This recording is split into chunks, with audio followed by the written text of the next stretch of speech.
사랑의 하나님 아버지, 다시 한번 감사를 드립니다. 거룩한 주일을 허락하여 주신 은혜 다시 한번 감사를 드립니다. 예배당에서 가정에서 예배드릴 때 신령과 진정으로 드리게 하여 주시며 우리의 몸을 산 제사로 드릴 수 있도록 인도하여 주시옵소서. 오직 우리의 마음과 뜻과 정성과 모든 생각과 모든 것을 주님께 드리며 이 시간 집중하여 예배드릴 수 있는 우리가 될 수 있도록 함께하여 주시며 악한 것들이 틈타지 못하도록 역사하여 주시옵소서. 성령 충만한 가운데서 예배드리기를 원합니다. 말씀을 전하는 부족한 죄인 성령님의 기름 부음이 있기를 원합니다. 하늘 문을 열어 주시옵소서. 예비해 두신 그 놀라운 은혜를 이 시간 쏟아 부어 주시옵소서. 감사하며 예수님의 이름으로 기도드렸습니다. 아멘. 하나님의 말씀 창세기 35장 16절에서 29절 말씀 보시겠습니다. 창세기 35장 16절에서 29절 말씀. 그들이 베델에서 길을 떠나 에브라스에 이르기까지 얼마간 거리를 둔 곳에서 라헬이 해산하게 되어 심히 고생하여 그가 난산할 즈음에 산파가 그에게 이르되 두려워하지 말라. 지금 내가 또 등남하느니라 하매 그가 죽게 되어 그의 혼이 떠나려 할 때에 아들의 이름을 베논이라 불렀으나 그의 아버지는 그를 베냐민이라 불렀더라. 라헬이 죽음에 에브랏 곧 베들레헴 길에 장사되었고 야곱이 라헬의 묘에 비를 세웠더니 지금까지 라헬의 묘비라 일컫더라. 이스라엘이 다시 길을 떠나 에델 망대를 지나 장막을 쳤더라. 이스라엘이 그 땅에 거주할 때에 루벤이 가서 그 아버지의 첩 빌하와 동침함에 이스라엘이 이를 들었더라. 야곱의 아들은 12이라. 레아의 아들들은 야곱의 장자 루벤과 그 다음 시므온과 레위와 유다와 이사갈과 수블론이요. 라헬의 아들들은 요셉과 베냐민이며 라헬의 여종 빌하의 아들들은 단과 납달리요. 레아의 여종 실바의 아들들은 갓과 아셀이니 이들은 야곱의 아들들이요 밧단 아람에서 그에게 낳은 자더라. 야곱이 가랴 아므바의 마르레로 가서 그의 아버지 이삭에게 이르렀으니 가랴 아므바는 곧 아브라함과 이삭이 교류하던 헤브론이더라. 이삭의 나이가 180세라. 이삭이 나이가 많고 늙어 기운이 다함에 죽어 자기 열조에게로 돌아가니 그의 아들 에서와 야곱이 그를 장사하였더라. 아멘. 야곱의 고난과 아픔 이런 제목으로 오늘 35장을 마무리하도록 하겠습니다. 우리가 신앙 생활을 하다 보면 다양하게 많은 은혜를 받을 때가 있습니다. 설교를 들을 때 또 어느 날 갑자기 그 설교의 은혜를 받을 때가 있고 또 도전을 받을 때가 있습니다. 찬양을 듣는데 갑자기 눈물이 날 때가 있죠. 그러면서 위로를 받을 때가 있습니다. 기도를 하는데 이상하게 힘이 생기고 담대해지며 기도가 멈추지 않고 정말 하나님과 대화하는 그런 체험을 할 때도 있습니다. 말씀을 읽는데 그전에는 몰랐던 깨달음과 함께 마음이 뜨거워지는 그런 체험을 할 때도 있습니다. 그래서 꽃을 봐도 좋고요. 하늘을 보며 하나님 감사합니다 라는 고백이 저절로 나올 때가 있습니다. 차를 몰고 가다가 찬양을 들을 때 이상하게 눈물이 나올 때가 있습니다. 그 순간 나의 마음은 천국이고 성령 충만함을 느낍니다. 이렇게 놀라운 영적 체험을 할 때가 있습니다. 그런데요, 이런 영적인 경험을 하고 난 다음에 현실의 세계로 돌아오면 뜻밖의 어려움에 처하는 경우가 있습니다. 놀라운 은혜를 체험했습니다. 부흥을 체험했고 회복을 체험했고 하나님의 음성을 들었습니다. 영적 컨디션이 너무나 좋을 때가 있습니다. 주님께서 마음의 평안을 주시는 것을 느낄 때가 있습니다. 세상이 새롭게 보입니다. 정말 풍성한 미래가 열릴 것 같습니다. 그런데 현실의 세계로 막상 돌아와 보니까 나만 바뀐 것이죠. 세상은 그대로 있습니다. 문제는 그대로 있습니다. 교회에서 말씀을 들으면서 은혜를 받고 도전을 받고 찬양을 하면서 위로를 받고 눈물도 났고 기도할 때 응답 받았다는 느낌을 듭니다. 그런데 예배를 드리고 나서 집에 가면 똑같은 문제가 그대로 있습니다. 변한 것은 없습니다. 아직 풀어야 할 문제가 앞에 있습니다. 오히려 생각지도 못했던 새로운 문제와 아픔을 경험할 때도 있습니다.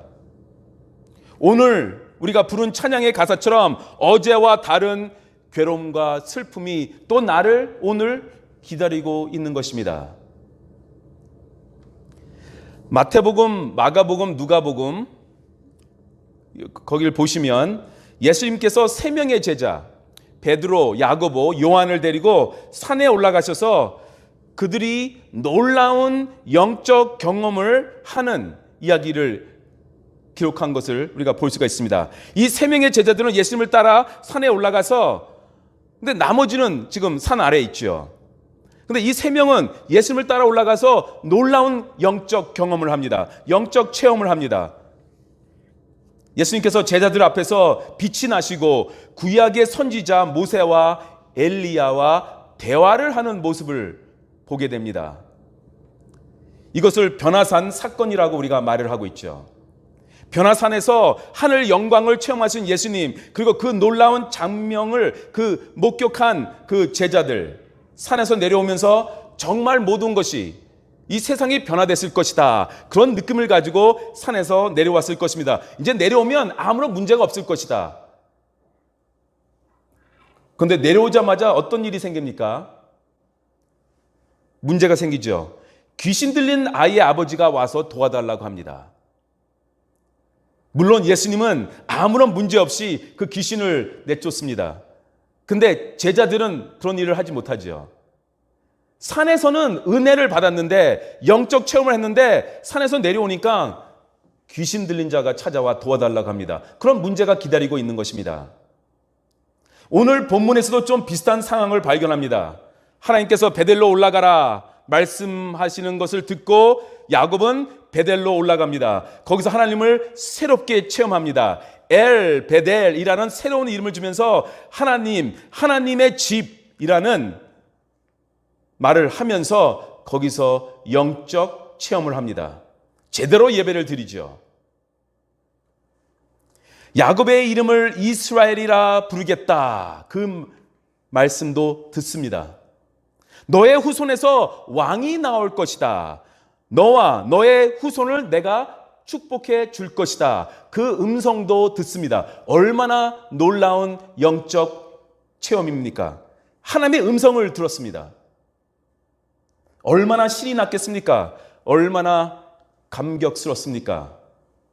그런데 베델을 떠나서 현실로 돌아온 야곱이 생각지도 못했던 비극적인 사건을 겪게 됩니다. 그게 오늘의 본문입니다. 오늘 본문은 놀라운 영적 체험을 한 야곱에게 세 가지 고난과 아픔이 나타났다는 사실을, 그게 오늘의 본문이고 오늘 설교의 내용입니다. 첫째, 19절을 보시면요, 평생을 함께 해왔던 아내, 와이프 라헬이 그만 아이를 낳다가 세상을 떠나는 그런 아픔을 경험하게 됩니다. 19절, 20절을 보시겠습니다. 다 함께 읽겠습니다. 시작. 라헬이 죽음에 에브라고 베들레헴 길에 장사되었고 야곱이 라헬의 묘에 비를 세웠더니 지금까지 라헬의 묘비라 일컫더라. 라헬이 누구입니까? 야곱이 빈털터리 신세로, 도망자 신세로 30년 전에 외삼촌의 집 하란 땅으로 갔을 때 우물가에서 만난, 그래서 사랑에 빠졌던 그 여인입니다. 라헬과 결혼하기 위해서 야곱은 라반의 집에서 종노릇을 7년 동안 했습니다. 그렇게 라헬을 사랑했습니다. 그런데 야곱이 뭐라고 말합니까? 이 7년이 며칠 정도처럼 느껴졌다. 그런 고백을 하잖아요. 그 정도 사랑했다는 것이에요, 라헬을. 언니 레아도 야곱의 부인이 되죠. 속여가지고, 그죠? 결혼하게 됐죠. 그 후에 첩들도 생겼지만 평생 야곱의 가슴에 깊이 남아있는 여인은 항상 라헬 뿐이었습니다. 그렇게 사랑했던 라헬이 죽은 것입니다. 나이가 드는 부부가 겪을 수 있는 가장 큰 스트레스 중 하나가 배우자의 죽음이라고 말을 합니다. 야곱의 마음이 얼마나 찢어지게 아팠을까 짐작이 갑니다. 그래서 20절을 보니까요, 야곱이 라헬의 묘에 비를 세웠다고 지금 기록되어 있지 않습니까? 아내의 묘에 비를 세우는 건 흔하지 않은 일이었습니다. 그러니까 그 당시 관습으로 하면은요, 비를 세운다는 것은 어떤 굉장히 특별한 사건이나 위대한 인물에게만 이렇게 한 것입니다. 근데 지금 야곱이 자기 와이프의 무덤에 비를 세웠다라고 기록하고 있지 않습니까? 이것은 야곱이 얼마나 자기 와이프 라헬을 사랑했는지를 보여주고 있는 그런 말씀입니다.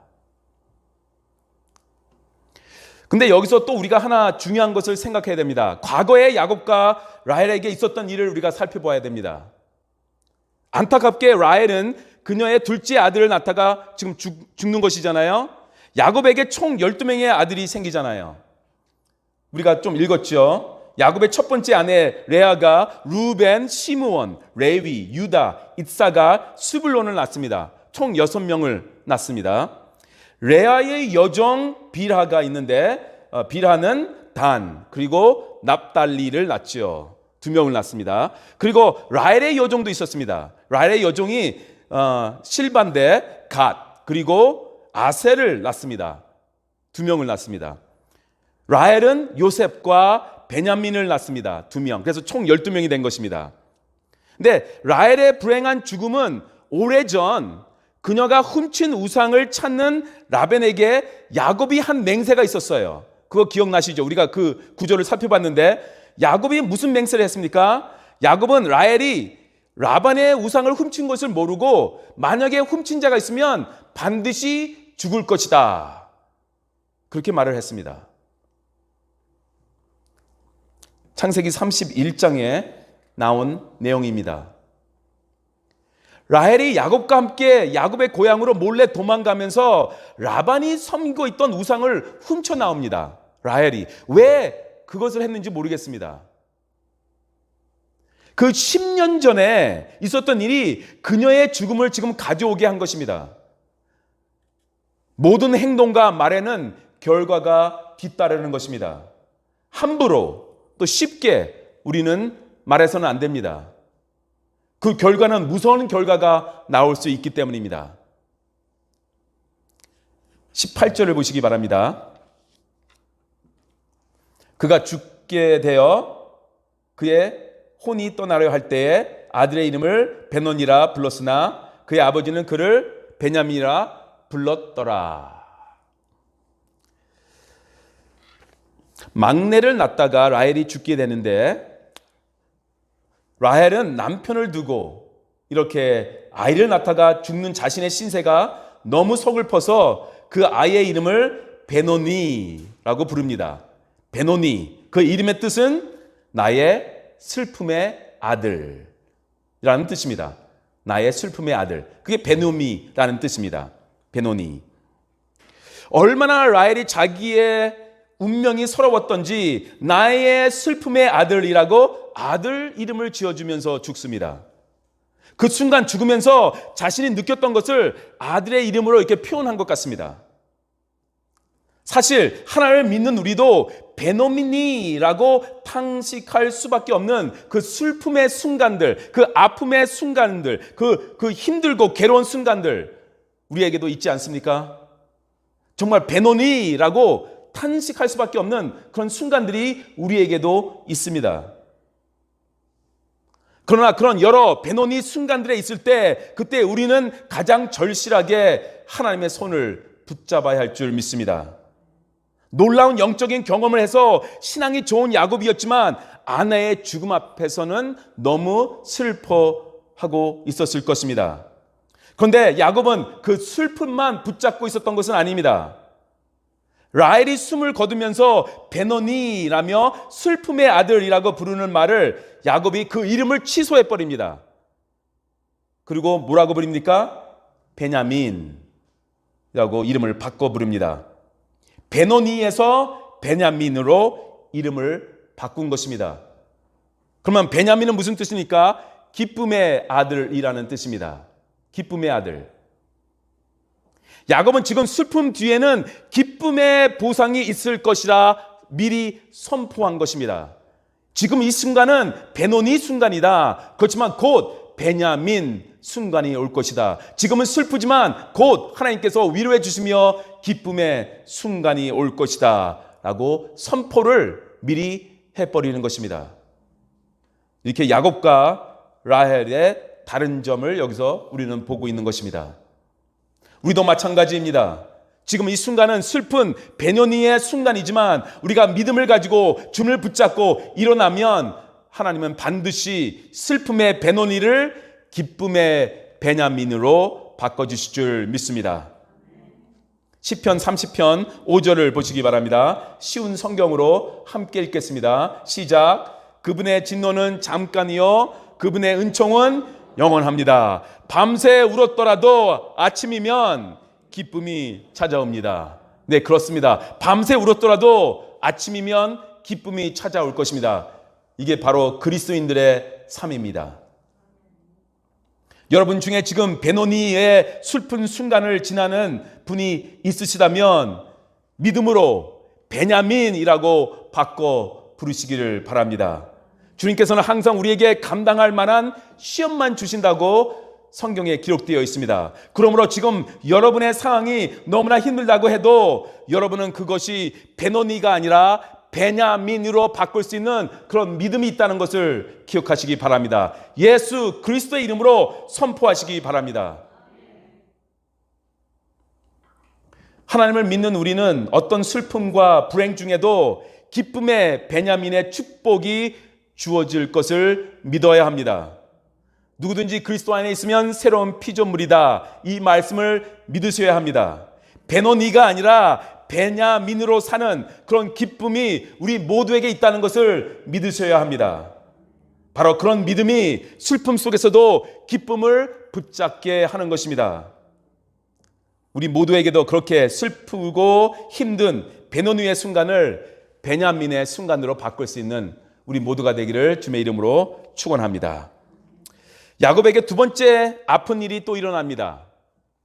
첫 번째는 사랑했던 라헬 아내 라헬의 죽음이고요. 두 번째, 라헬을 이렇게 잘 보내고 이제 마음을 추스르고 있는데 세월이 지나면서 얼마 되지 않아서 믿을 수 없는 사건이 터집니다.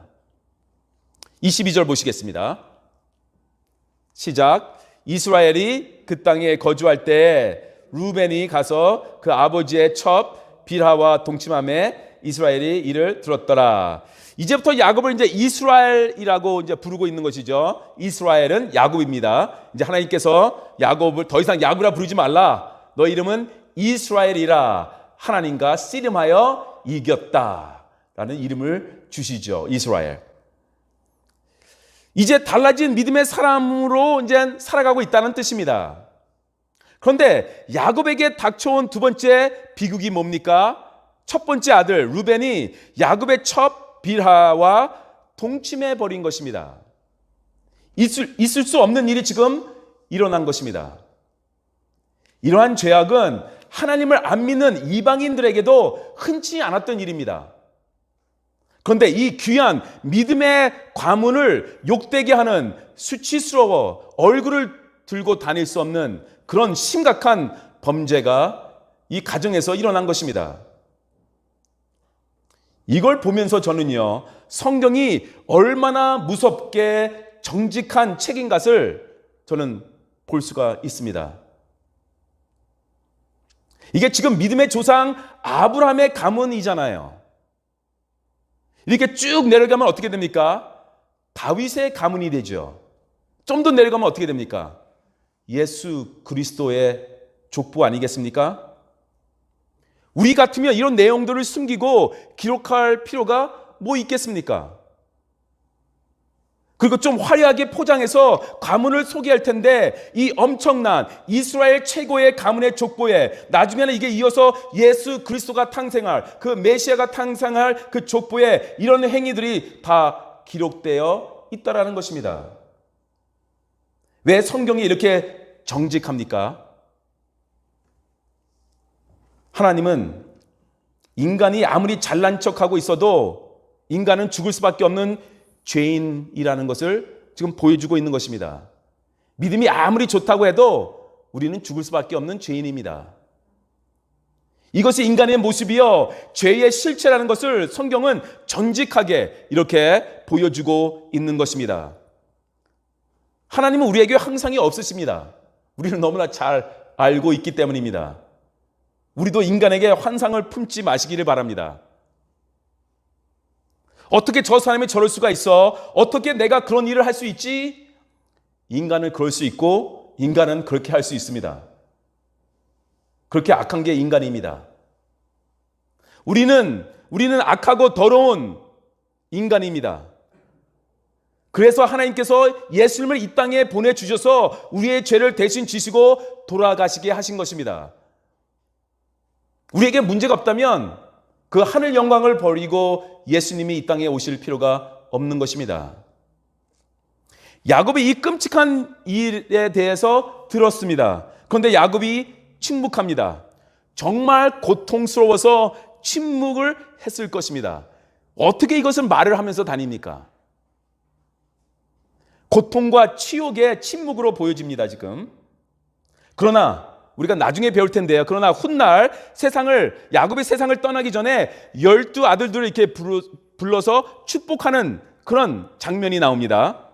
그들의 미래를 예언하면서 이렇게 기도도 해주고 축복도 해주고 또 저주도 해줍니다. 근데 루벤이 저지른 이 행위를 지적합니다. 그때 뭐라고 지적합니까? 그의 후손이 점점 시들어갈 것을 말해요. 그리고 루벤은 정말 영적인 장자권을 박탈당합니다. 그리고 후손들은 형편없이 몰락합니다. 야곱의 예언대로 된 것입니다. 사람의 행위는 숨길 수가 없는 것입니다. 특별히 하나님 앞에서는 그렇죠. 시편 44편 21절 쉬운 성경으로 다시 한번 읽겠습니다. 또 읽겠습니다. 시작. 하나님께서 설마 모르셨겠습니까? 주께서는 마음의 비밀도 다 아시지 않습니까? 루벤은 정말 좋은 혈통을 타고났고 첫 아들로서 태어났기 때문에 히브리 전통상 가만히 앉아 있어도 놀라운 축복을 계승할 수 있었던 사람입니다.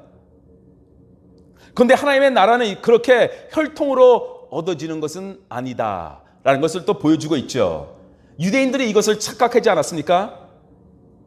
그냥 태어나면 하나님의 축복을 받을 수 있다. 그렇게 착각을 했습니다. 자기들이 아브라함의 후손이니까 이방인들보다 하나님 앞에서 우월할 것이라고 그렇게 생각을 하고 믿음 생활을 제대로 하지 않았죠.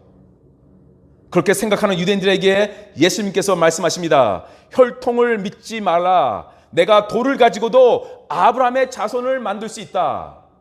그렇게 말씀합니다. 그러면서 중요한 것은 지금 너의 믿음이다. 그래서 이방인들에게 이 복음의 촛대가 옮겨가잖아요. 그래서 그 혜택을 지금 우리가 누리고 있는 것입니다. 장자로 태어났기 때문에 루벤은 축복을 당연히 여기는 그런 엉뚱한 생각과 태도를 갖고 있었던 것 같습니다. 뭐든지 할 수 있다고 생각을 했던 것 같습니다. 그 교만이 아버지의 첩과 동침을 하는 그런 끔찍한 행위를 저지르게 했던 것 같습니다. 이렇게 봤을 때 우리는 항상 겸손해야 합니다. 축복의 수혜자가 되려면 함부로 말하고 함부로 행동하고 그런 엉뚱한 태도와 교만을 보여서는 안 됩니다. 늘 겸손한 자세로 하나님을 기다릴 때 하나님의 때에 하나님께서 여러분들을 축복해 주실 줄 믿습니다. 요즘 우리 주변에 일어나는 일들을 보면 끔찍하고 무섭습니다.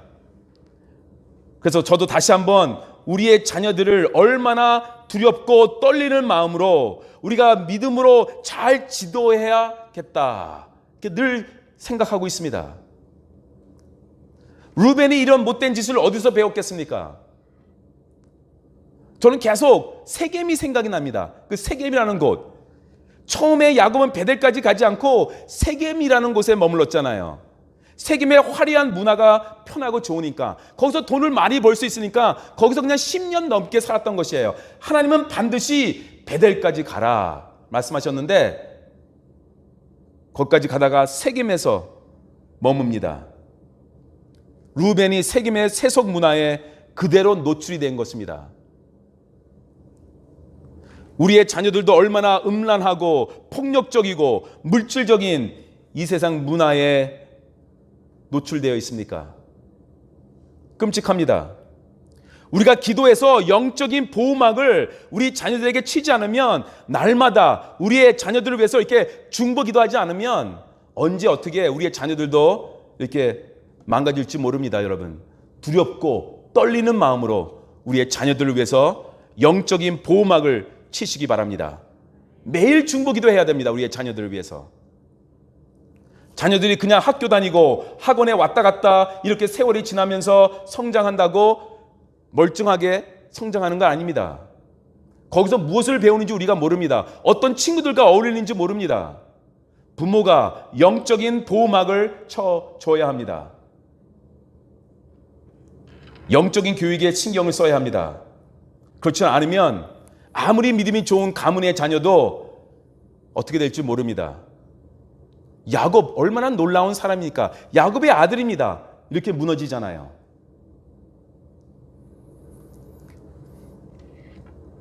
루벤에게 이 사건이 터졌을 때 야곱은 아마 자기 자신의 책임도 절실하게 이렇게 느꼈을 것입니다.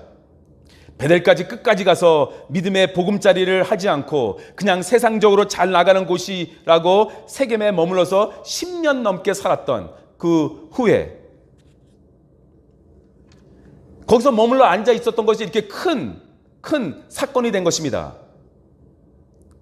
우리가 34장에서 배웠잖아요. 세겜에서 딸 디나가 시내로 놀러 갔다가 성폭행 당했죠. 그래가지고 야곱의 아들들이 가서 보복하겠다고 막 사람을 죽였죠. 그리고 나서도 이게 끝나지 않고 지금 끝까지 따라와 루벤이 이런 끔찍한 일을 범하고 있는 것입니다. 우리는 우리의 자녀들이, 다음 세대의 어린 아이들이 루벤처럼 되면 안 된다는 것을 생각하면서 우리의 자녀들과 다음 세대의 그리스도인들을 위해서 기도를 해야 합니다. 특별히 믿음의 집안의 자손들은 사탄의 영적 공격이 많을 것입니다. 우리가 믿고 있기 때문에 사탄은 우리의 자녀들을 계속 괴롭힐 것입니다. 영적으로 깨어 있어야 됩니다. 부모님들은. 그래서 우리는 자녀들과 다음 세대들을 위해서 하루도 빠짐없이 기도를 해야 합니다. 지난주에 신시가지에서 20대 남자아이가 이제 곧 고등학교를 졸업할, 그렇죠? 뭐 다음 주면 졸업하나요? 19살 학생을 칼로 찔러서 죽이는 그런 사건이 일어나지 않았습니까? 너무나 위험한 세상에 우리가 살고 있고요. 우리의 자녀들도 그 위험한 시대에 살고 있습니다. 요즘은 그냥 화나면 사람을 찌릅니다. 하나님의 손에 우리의 자녀를 맡겨야 합니다. 하나님의 말씀대로 우리의 자녀를 양육해야 합니다. 우리 교회에 많지는 않지만 청년들이 몇 명 있습니다. 청년들을 위해서 기도해 주시기 바랍니다. 우리 권사님들, 청년들을 위해서 정말 많은 기도를 해 주시기 바랍니다. 요즘 청년들이 교회에 나오는 것만 해도 우리는 감사를 해야 합니다. 오늘 한 번씩 안아주세요. 우리 청년들. 영적인 보호막을 우리 가정에 치시기를 바랍니다. 우리 자녀들에게 치시기를 바랍니다. 우리 청년들에게 치시기를 바랍니다. 야곱은 개인적으로 다시 하나님을 만났습니다. 영적인 리더가 되었습니다. 다행입니다. 그러나 10년 동안 잘못 뿌린 씨앗, 지금 야곱에게 큰 아픔으로 다가왔다라는 것입니다. 큰 상처가 되었습니다. 우리가 계속 이제 앞으로 보시겠지만 야곱의 자식 때문에 겪는 아픔, 이게 시작이에요. 예. 잘못 뿌린 씨앗으로 인해 계속해서 가정에 아픔과 괴로운 일들이 일어나는 것을 우리가 계속 이제 보게 될 것입니다. 야곱의 세 번째 슬픔이 나오죠. 마지막 세 번째 슬픔. 그것은 아버지 이삭의 죽음이었습니다. 27절부터 29절까지 읽겠습니다. 다 함께 읽어주시기 바랍니다. 시작.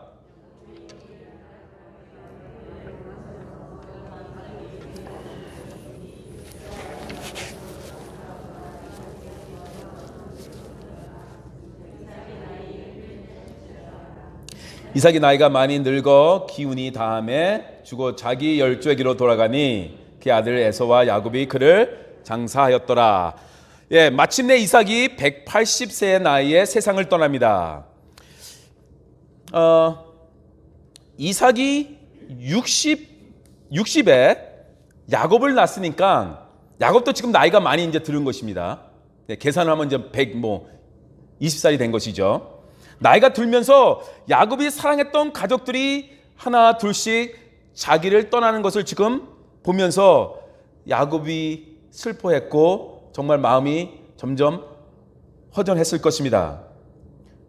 그런 것 같아요. 나이가 들어가게 되면 죽음을 준비해야 하는 것 같습니다. 이별을 준비해야 하는 것 같습니다. 자신의 죽음이 아니라 하더라도 사랑하는 사람들의 죽음이 계속 있을 것입니다. 이것은 바로 우리가 나이가 들어가고 있다라는 것입니다. 그래서 우리는 언제 어떤 일이 일어나도 후회가 없도록 서로를 사랑하면서 살아가야 합니다. 60대가 되기 시작하면요, 그때부터는 속도가 아니라 방향이 중요한 것 같습니다. 그 전까지는 정신없이 빨리빨리 모든 일을 하면서 살아왔다면 이제는 방향을 제대로 잡고 남은 인생을 살아가는 게 중요한 것 같습니다. 또 성공이 아니라 의미 있게 사는 것이 이제 나이가 들면 중요한 것 같습니다. 나이가 들면 들수록 인생의 우선순위를 분명하게 해야 하는 것 같습니다. 심플하게 좀 살아야 하는 것 같습니다. 오늘 본문의 끝부분을 보니까요, 23절부터 26절까지는 야곱의 12 아들들을 언급하고 바로 이어서 아버지 이삭의 죽음을 언급하고 있는 것을 우리가 볼 수가 있죠. 지금 왜 이렇게 말을 하고 있을까요? 이것은 이제 과거의 세대가 지나가고 새로운 세대가 시작된다는 것을 미리 알려주고 있는 것입니다. 그리고 36장 이제 다음 장부터는요, 진짜로 야곱의 역할이 확 줄어들고요, 이제 야곱의 아들들의 이야기가 나오는데 특별히 그 유명한 요셉의 이야기가 시작이 됩니다. 창세기를 이렇게 공부하다 보니 아브라함의 시대가 열리고 끝나는 것을 우리가 보았습니다. 그리고 이삭의 시대가 열리고 끝나는 것을 우리가 또한 보았죠. 그리고 이제는 야곱의 시대가 열렸 것을 우리가 보았고 이제는 곧 끝나가는구나를 보게 됩니다. 이것을 통해 무엇을 배웁니까? 인간은 사라진다는 것입니다. 인간은 사라진다. 그러나 하나님은 영원하다. 아브라함에게 나타나셨던 하나님이 이삭에게도 나타나셨고 야곱에게도 나타나셨고 앞으로 요셉에게도 나타나실 것입니다. 그리고 모세, 그 수많은 선지자들, 다윗에게 나타나셨죠. 그리고 예수님의 제자들에게 나타나셨습니다. 그리고 오늘 우리에게, 그리고 우리가 죽는 다음에도 다음 세대에게 우리 하나님은 나타나실 것입니다. 인간은 사라집니다. 그러나 하나님은 영원하십니다. 그래서 우리는 이 순간, 이 한순간 대충 살면 안 되고요, 진짜 우리가 다음 세대에게 믿음의 바톤을 물려주기까지 열심히 믿음 생활을 해야 될 줄 믿습니다. 활동할 수 있는 시간이 많지 않습니다, 여러분. 하나님이 우리에게 주신 사명을 정말 주어진 시간 동안에 신실하게 감당을 해야 합니다. 우리도 언젠가는 이 세상을 떠날 것입니다. 그때는 후회 없이 떠나기를 원합니다. 마음껏 하나님을 섬겼다, 최선을 다했다, 그런 고백이 우리 입에서 나오기를 원합니다. 제가 대학교 때 읽고 많은 영향을 받았던 책 중에 1924년도에 나온 오스왈드 챔버스 목사님이 설교 내용을 바탕해서 만든 책이 있습니다. Utmost for His Highest 라고 영어 책이 있는데 한국어로도 번역이 되었죠. 주님은 나의 최고봉이라고 번역이 되었습니다. 챔버 목사님은 43살에 돌아가셨어요. 43살에. 나이가 많이 들어서 돌아가신 것이 아닙니다. 그런데 그분의 365일 이 묵상집, 책으로 나온 이 묵상집이 얼마나 깊이가 있고 파워가 있는지 지금까지도 40개의 여러 나라 언어로 번역이 되고 수많은 그리스도인들에게 도전을 주며 위로가 되고 있습니다. 큰 도움이 됩니다. 43살의 인생에 그런 영적인 무게감을 가지고 살았다는 것이죠. 오래 사는 것이 중요한 것이 아니라 하루를 살더라도 우리의 인생에 영적인 무게감이 있기를 원합니다. 하루를 살아도 하나님께 영광을 돌리는 삶을 살기를 원합니다. 남아있는 우리의 인생을 정말 가치 없는 것들에 위해서 그렇게 흥청망청 그렇게 사는 것이 아니라 인간적인 야심대로 살아가는 것이 아니라 하나님의 비전을 붙잡고 힘차게 앞으로 나아가는 우리가 되기를 원합니다. 두려워하지 마시기 바랍니다. 담대히 하나님과 함께 나아가시기를 바랍니다. 우리 앞에 고난과 아픔과 슬픔이 있어도 흔들리지 마시기 바랍니다. 주님과 함께 동행하시면 여러분들을 인도해 주실 것입니다. 주님의 사랑이 여러분의 목마름을 채우게 될 것입니다. 주님의 위로가 여러분의 눈물을 닦아 주실 것입니다. 주님과 함께하는 한 주가 되시기를 주님의 이름으로 축원합니다. 기도드리겠습니다. 주신 하나님 감사합니다. 오늘도 우리와 함께 하시며 내일도 함께 해주실 주님, 때로는 많은 은혜를 받을 때가 있지만 그 은혜를 가지고 집안에 들어가면, 일터에 가면 문제는 그대로 있는 현실을 보게 됩니다. 그러나 두려워하고 떨리는 것이 아니라 오직 여호와 하나님을 계속 붙잡고 담대히 전진해 나갈 수 있는 우리가 될 수 있도록 인도하여 주시옵소서. 슬픔 속에서도 기쁨을 찾을 수 있는 우리가 될 수 있도록 인도하여 주시옵소서. 밤새 울더라도 아침이 되면 기쁨이 온다는 것을 기억하게 하여 주시며 주님의 이름을 외치는 우리가 될 수 있도록 인도하여 주시옵소서. 감사하며 예수님의 이름으로 기도드렸습니다. 아멘.